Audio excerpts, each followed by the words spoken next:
Students, welcome to my instrument channel. जैसा कि आपको पता है कि 5 राज्यों में चुनाव की घोषणा हो चुकी है। तो जब चुनाव की घोषणा हो चुकी है तो उसके साथ साथ वहां पर आचार संहिता भी लग चुकी है। तो अब ये आदर्श आचार संहिता क्या होती है, आज मैं आपके साथ डिस्कस करूंगी और इसके बारे में सारी जानकारी डिटेल से आपको बताऊंगी। तो चलिए तो फिर स्टार्ट करते हैं। ओके, तो जैसा कि आपको सामने बोर्ड पर सारी चीजें साफ साफ दिख रही होंगी कि क्या क्या प्रोसेस होते हैं, क्या करना पड़ता है और कहाँ कहाँ पर चुनाव है, कहाँ कहाँ पर उस चुनाव में होने वाले राज्यों की सीटें हैं, उसके साथ बहुमत है। तो जो उत्तर प्रदेश में चुनाव होने हैं फरवरी 10, 14, 20, 23, 27 को होने हैं, उसके साथ मार्च 3 और 7 को भी होंगे। कहाँ पर? उत्तर प्रदेश में। लेकिन उसके साथ यहाँ पर सीटों का नंबर आपको जरूर याद रखना है। कुछ याद रखिए या फिर ना याद रखिए, सीटों का नंबर जरूर याद रखिए क्योंकि ये चीज पूछी जाती है। और उसके साथ साथ उत्तर प्रदेश में जो विधानसभा चुनाव होने वाले हैं तो वहां पर सीटों का नंबर सबसे ज्यादा आ जाता है क्योंकि उत्तर प्रदेश अदर स्टेट के मुकाबले एक बड़ा राज्य है। आपका पंजाब में 14 फरवरी, तो भाई वैलेंटाइन वाले दिन सभी लाइन में लगे होंगे, किसी को फूल वूल मत दे देना, वहीं पे कूट दिए जाओगे। ठीक है, तो ये सारी गलतियां मत कर देना कि हाँ अच्छी लग गई लाओ दे दें, दिन भी अच्छा है, ऐसा कुछ मत करना। ओके, उत्तराखंड में भी 14 फरवरी और गोवा में भी 14 फरवरी, मणिपुर में 3 मार्च को होंगे। लेकिन उसके साथ साथ जैसा कि मैंने आपसे कहा, आपको यहाँ पर सीटों का नंबर जरूर याद रखना है। तो आपको पता भी होगा यहाँ के जो मुख्यमंत्री हैं हर स्टेट के, उसको आपको कमेंट सेक्शन में बताना है कि उत्तर प्रदेश के जिस प्रकार से आपके योगी आदित्यनाथ है, उत्तराखंड के पुष्कर धामी हैं, आपके मणिपुर, गोवा और पंजाब, इन 3 स्टेट के आपको कमेंट सेक्शन में मुख्यमंत्री बताने हैं कि अभी कौन है। बाद में कौन बनेगा वो तो मैं आपके साथ डिस्कस करने ही वाली हूँ। और जो नतीजे आएंगे वो 10 मार्च को आने वाले हैं। तो इसमें कौन कौन सी शक्तियां जो होती हैं, शक्तियां बोले या फिर हम लोग को बोला जाता है कि हाँ सरकार की तरफ से हमें जो है बहुत सारी चीजें प्रदान होती हैं जिसके लिए हमें पैसे नहीं देने पड़ते हैं। तो सरकार हमें उसके लिए पैसे देती है। जिस तरह से आप गवर्नमेंट किसी सरकारी में लग जाते हो, सरकारी नौकरी करते हो, तो उनकी तरफ से बहुत सारी हेल्प मिलती है, रूम प्रोवाइड कराए जाते हैं, मेडिकल सुविधाएं मिलती हैं। उसी प्रकार से अब आचार संहिता लगती कब से है, इस पे आ जाते हैं। आचार संहिता लगती कब से है और कब तक लगती है? तो आचार संहिता जिस दिन चुनाव आयोग आ करके आपके सामने बोल देता है कि भैया इस दिन से जो है आपका चुनाव होगा, मतलब वो आया नहीं कि आचार संहिता लग गई भाई, ऐसा समझ लो। ठीक है, मतलब जैसे आपके घर में सब कोई राजी हो गया और पापा आकर के बोल दिए कि भाई कहीं नहीं जाना, सबको घर पे ही रहना है, तो घर पे ही रहेगा, कोई कहीं नहीं जाएगा। उस प्रकार से चुनाव आयोग आया तो एक मेंबर चुनाव 2 मेंबर होते हैं और एक चुनाव आयोग होता है। प्रेजेंट टाइम में सुशील चंद्रा हैं, तो उन्होंने आके जब से बोल दिया तब से आचार संहिता लग जाती है। और जब वोट खत्म हो जाते हैं, खत्म होने पर आचार संहिता नहीं हटती है, जब उस वोटिंग के खत्म होने के बाद उसके नतीजे भी आ जाते हैं तब आचार संहिता हट जाती है। ओके, इस बात को याद रखिएगा।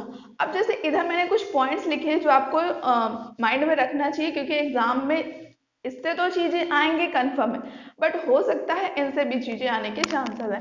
तो जैसे लिखा है मुख्यमंत्री मंत्री प्रचार के लिए सरकारी गाड़ी। जैसे मैंने बोला कि सरकार की तरफ से आपको कुछ सुविधाएं प्राप्त होती हैं, तो आप सरकारी गाड़ी का यूज अब नहीं कर पाओगे जब से चुनाव आयोग ने बोल दिया आकर के। विज्ञापन के लिए सरकारी फंड जो मिलता है वो भी आपको नहीं दिया जाएगा, आप अपने पास से मनी लगाओ और खर्च करके प्रचार करो। योजना की शुरुआत या प्रोजेक्ट हो गया, बहुत सारे प्रोजेक्ट हम लोग लॉन्च करते हैं, मतलब हम लोग नहीं सरकार लॉन्च करती है। शिलान्यास, जिस प्रकार से अभी मेट्रो का यूपी में शिलान्यास हुआ है मोती झील में, तो वो नहीं कर सकते हो अब क्योंकि एक प्रकार से वो प्रचार हो जाता है, तो प्रचार अब नहीं करना है। मुख्यमंत्री या मंत्री सायरन वाली गाड़ी का इस्तेमाल, जैसे कि वो आते हैं तो सायरन बजता है, उसका भी यूज नहीं कर सकते हैं। और उसके साथ साथ रैलियां बंद हो गई हैं, आप वर्चुअल प्रचार करोगे। वर्चुअल यानी कि जिसके घर में बढ़िया बढ़िया सा टीवी होगा, बढ़िया फोन होगा, ठीक है, तो वर्चुअल प्रचार करना है बिकॉज ओमिक्रॉन बढ़ रहा है धीरे धीरे। तो इतना पब्लिक को इकट्ठा नहीं करना है, 2 गज की दूरी, मास्क है जरूरी, ऐसा कोई एक पूरी लाइन निकलनी चाहिए भाई अब इस चुनाव के लिए। आपके माइंड में हो तो जरूर बताइएगा, ठीक है। तो ये चीज हो गई। अब जैसे इसमें है कि जो पैसे थे, पैसे आप कितना खर्च करते हो, उस पे भी आज आकर के बात थोड़ी सी कर लेते हैं कि अभी तक जो पैसों का कैटेगरिया था कि आप इतने पैसे खर्च कर सकते हो, देखो करोड़ों में पैसे खर्च होते हैं ये सबको पता होता है, बट जो चुनाव आयोग ने बोला है कि कुछ पैसे इसमें बढ़ाए गए हैं। पहले जो चुनाव होता था उसमें पैसे का कैटेगरिया और अब पैसे का कैटेगरिया थोड़ा सा बढ़ा दिया गया। तो जो एमपी के चुनाव होने हैं, ये तो प्रेजेंट टाइम में लोकसभा चुनाव होने हैं, एमपी के चुनाव में जो कि बड़े राज्यों में 70 लाख रुपए 2014 के चुनाव में थे, बट 2022 के जो प्रेजेंट टाइम में चुनाव होंगे, जो अब चुनाव होंगे उसमें 95 लाख बड़े राज्यों के लिए रखा गया और छोटे राज्यों के लिए जो कि 54 लाख था उसे बढ़ाकर 75 लाख कर दिया गया है। लेकिन अगर ये एमपी के चुनाव, अगर हम एमएलए के चुनाव की बात करें, ये जो चुनाव होंगे वो एमएलए के होंगे। किसके होंगे? एमएलए के, एमपी के नहीं है, ठीक है। तो अगर बड़े राज्यों की बात करें तो बड़े राज्यों में पहले आपका 20 लाख था, 20 लाख बड़े राज्यों में, जैसे सॉरी 28 लाख था। बड़े राज्यों में कौन सा आ जाता है? जैसे आपका यूपी आ जाता है। छोटे राज्यों में कौन आ जाता है? गोवा है, मणिपुर है, ये छोटे राज्यों में आता है। लेकिन अब बड़े राज्यों में इन्होंने इस पैसे को बढ़ा करके 40 लाख कर दिया।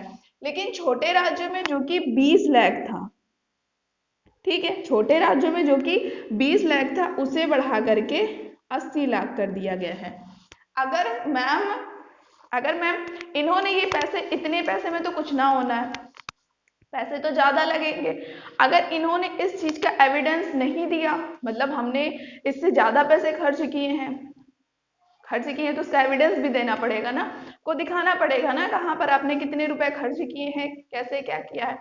तो जैसे आप चुनाव जीत जाते हो, तो जब आप चुनाव जीत जाते हो तो आरपीए एक्ट जो कि 1951 में आया था, सेक्शन 77 के तहत आपको ये दिखाना पड़ेगा। कितने दिन के अंदर? 30 दिन के अंदर आपको ये चीजें दिखानी पड़ेगी कि हाँ हमने 40 लाख ही जो आपने अमाउंट तय किया था उतना ही हमने खर्च किया है।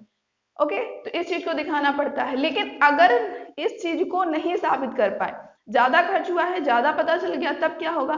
तो सेक्शन 10 के तहत, सेक्शन 10A के तहत आपको सजा होती है। सजा मीन्स जेल में नहीं बंद करेंगे, लेकिन आपका जो 3 साल तक जो विधायक होगा वो विधायकी से गया, मतलब चला जाएगा, नहीं वो विधायक नहीं बन पाएगा, और उसके साथ साथ 3 साल तक वो चुनाव भी नहीं लड़ पाएगा। ओके, इस चीज को समझिएगा, ये इंपॉर्टेंट पॉइंट आ जाता है। ओके, तो आपको ये चीज समझ आ गई होगी कि क्या कैसे होता है, कौन सी चीजें हमारे पर्सपेक्टिव से इम्पॉर्टेंट है आदर्श आचार संहिता, या फिर ये 5 स्टेट में होने वाले चुनाव। उत्तर प्रदेश में 7 चरण में चुनाव होने वाले हैं, क्योंकि उत्तर प्रदेश एक बड़ा स्टेट है तो वहां पर 7 चरण में चुनाव होंगे। तो आपको भैया संभल के जाना, ऐसा वैसा मत करना, बिकॉज 14 फरवरी को भी चुनाव है। तो आप किस स्टेट में रहते हो कमेंट सेक्शन में बताइएगा, और जैसा मैंने आपसे कहा आपको 3 स्टेट्स के सीएम के नाम बताने हैं, उसको भी कमेंट सेक्शन में जरूर रखिएगा, सॉरी लिखिएगा। और अगर आप चैनल पर नए हैं, चैनल को सब्सक्राइब कर लीजिए, वीडियो अच्छा लगे तो लाइक भी कर दीजिएगा और अपने फ्रेंड के साथ शेयर भी कर दीजिएगा। Thank you.